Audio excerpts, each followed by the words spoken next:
Hello guys. In this video, I will show you how to find your Binance Exchange deposit address.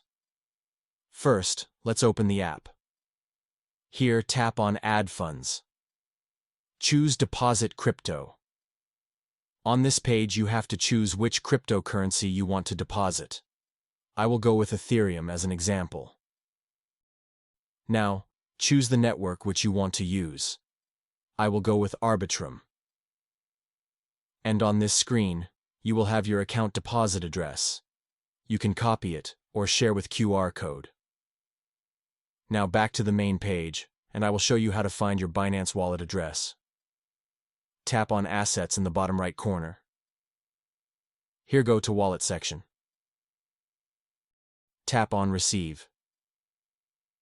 Choose Receive Tokens via Address. On this page, you have to choose which crypto you want to receive on your wallet.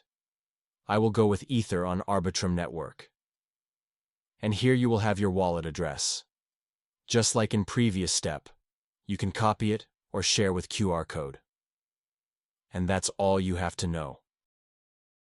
By the way, if you want to trade on Hyperliquid with discount on fees, check link in the description.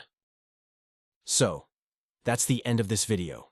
Now, if you have found the content helpful, don't forget to give a like and subscribe to our channel for more content like this.